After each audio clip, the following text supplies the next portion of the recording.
Ruslan. The life of a YouTuber is an interesting one. You talk for a living, create for a living, and people watch. And that is extremely humbling. That people care about what I think on different topics. And that comes with some cons, but in the grand scheme of things, they're not that big of a deal. I don't really read my comment sections much anymore because they always tend to go left. Believe it or not, I've gotten some threats of death against me and my family. Kind of comes along with the territory, if you will, I guess. A lot of our Christian creators have had that happen to them, believe it or not. But if I'm being truly honest with you and fully vulnerable with you, I didn't set out for this. I was not attempting to be a Christian influencer, whatever that even means. I didn't want to get into feuds with other Christian YouTubers. I didn't want to deal with the drama of people making hit pieces about me.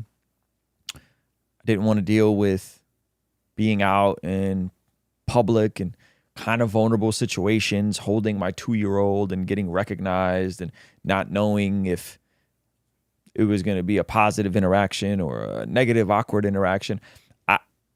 This is not something that I set out to do. And I don't know if you know that, but I need you to know that. I need everyone who watches this channel to know that. That if I'm really honest with you guys, plan A for me as a kid was, I thought I was going to the NBA. That was the goal. Coming from the type of upbringing that I had, there weren't a ton of options. It was sports or entertainment. And that's what I thought I was going to be. I was going to be a sportsman. I thought I was going to go play professional basketball. I was obsessed with Michael Jordan. And that obviously didn't work out for me for obvious reasons. Like I'm 5'10" in Armenian.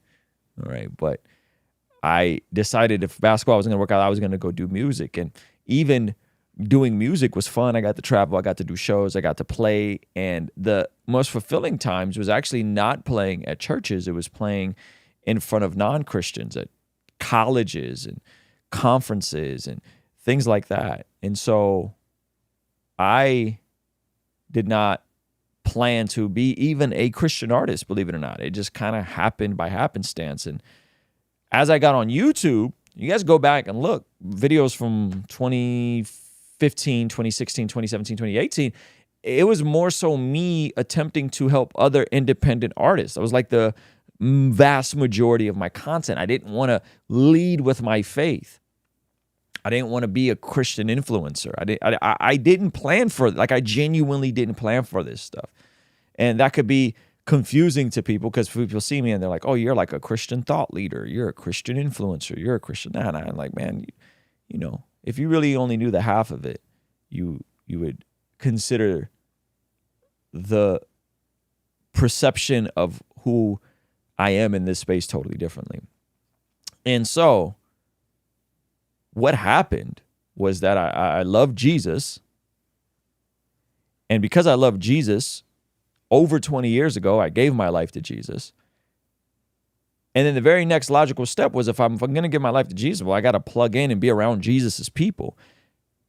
And I got to love Jesus's people. And if I'm going to love Jesus' people, I got to serve the local church. And if I'm going to serve the local church, I'm going to do it in the capacity. At the time, it was youth ministry. And then it became me leading men in a Bible study. And we did that for over a decade. Every Monday night, 7 o'clock, we'd have closed Bible studies. We would go from 7 to 9. And it was intense. It was closed, meaning you had to commit for 16 weeks. And when I did that, it was a beautiful format of engaging with men about the things that men cared about. And we would play basketball. We'd get real angry at each other. Sometimes there'd be cuss words. Sometimes people would get real intense. We'd come in, we'd pray, and then we would go into conversation about what the week had for us. What were the things that we were going through? What were the things that were happening that was causing anxiety, concern, whether that was in the public sphere or in a private sphere, in our homes, in our families, in our marriages, whatever. And that was the format that I did. And so when I was jumping into this space, my plan, if you go to all of 2019, it was all content trying to help other people. It was podcasting, stuff like that. But what I discovered is I didn't have any other options, as many of you guys didn't during the lockdowns of 2020. And I said, okay, well, let me infuse things that people are talking about and then tie it into scripture. Subconsciously, not even knowing that this was the same exact format we had used for over 15 years of leading this men's group. Same exact template, if you will. And so the thing that I did the longest, it wasn't music, it wasn't basketball. It was actually, the thing I did the longest was reading the Bible and talking to people about their concerns and tying it into the Bible. That was the thing that had clicked in a very small group. And then I was somehow accidentally, and I really mean that accidentally, it wasn't intentional, I scaled it over on this interesting platform of tying in what people care about, or which I didn't know at the time was reaction content, into a live format, which now there's a whole world of streamers, and into having conversations with with people I care about and things that I'm interested in. And it all just kind of started to click. And then before I knew it, I went from 15,000 subscribers to like 45,000, 50,000, 60,000, and then I was like, oh, this quickly replaced my music income. And then I was able to bring on Zach, and we recently brought on Chris, another editor, full time. And this is turned into a media company of sorts. But see, this wasn't plan A for me. This wasn't even plan B for me. This was, let me lean into what I have with my expertise to honor God with my time, talent, and treasure, and serve what I think people want, because I don't see anyone else doing it. And it worked out. 360,000 subscribers later, second channel that's almost at 200,000 subscribers. And so it's all that age-old saying, if you want to make God laugh, tell him your plans. My plan was to be the music industry version of Gary Vee. I had thought I'd made it as an independent rapper doing 100,000 a year on my own. Well, let me tell other people how to get to where I got to. And that completely tanked. That completely failed for me. But when I leaned into being more overt with my faith, which I wasn't intentionally attempting to be, because again, I was not trying to be the guy that was the Christian influencer, because I know what that comes with. I know all of the idiosyncrasies of all the people who think that I'm not holy enough because I don't pray in tongues enough. I'm not holy enough because I don't read their translation of the Bible. I don't have their specific view of healing. I don't have this. I don't have that. I'm not a part of their camp. And when you factor all these things in, this was not my plan. It just kind of happened. But this is what I will say, is that now that I'm here, I have no plans of watering down who I am as a Christian, of not being a Christian content creator or a Christian podcast, of getting more laxed with my holiness and sanctification process, even though people think that I'm some far gone, carnal, lukewarm Christian because I don't hold to their theological leanings, or I don't go hard as they want me to go against their specific sin issue they see in the world. I don't plan on watering it down. I don't plan on getting a big money grab and then rebranding myself. I don't plan on any of that. Now that I'm here, and by the grace of God, this channel is doing beyond my wildest expectations.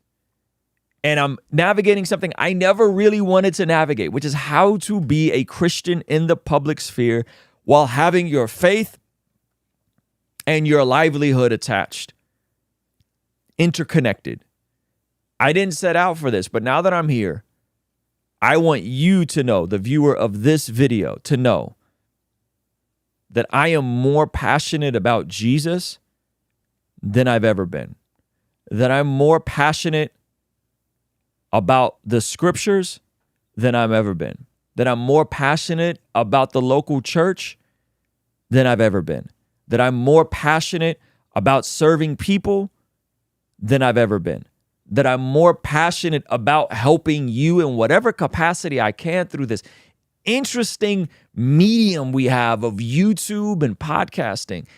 I'm more interested about that than I've ever been. And if I can take my experience and me going through things and having to learn the hard way and me struggling and me dealing with sin that I think could have been dealt with. If I could take that and I could compress time for you through these conversations, through going deeper on the scriptures, through going deeper on practical implications of the scripture, through going deeper to not compartmentalizing our lives, that you, as a follower of Jesus, if you profess faith in Jesus, that you are the light of the world, that you have an assignment on this side of eternity to help other people, that it is oftentimes our messes that God will turn into our messages, that is oftentimes our scars that God will use to heal other people and help other people avoid our mistakes. I am more passionate about that than I've ever been. I'm more excited about that than I've ever been. And if I'm really honest with you guys, all of this just feels like a warm-up. And the cool part about it is that this was never my plan. That if it was up to me, I would have had the trajectory of a Lecrae or a Toby or Andy. That was what I thought was going to happen. And I'm so glad I didn't go down that path. No diss to any of those guys. Because God has me right where he wants me. And my hope is that through me walking out this very messy process of something I never wanted to be, which is a Christian influencer. But now that we're here, I am going to be more intentional to make sure that these videos empower you to walk in that same curious, devoted, excited aspect of being in the middle of God's will for your life. And that usually is going to be on the other side of figuring out God's ways for the specific season of your life. And so I just wanted to share that with you guys, because I think from the outside in, people think that like I aspired to be a Christian influencer. I didn't. This is a weird ecosystem. I'm just going to tell you, I'm going to be upfront. This is weird. Christian rap was weird. It's very weird. But Christian YouTube, with all the back and forth and all the shenanigans, this is a weird space. But man, I am so glad that I'm here. I'm so glad that you give me just a bit of your attention and hear me out on these things. And I want you to know that ultimately, we're just warming up.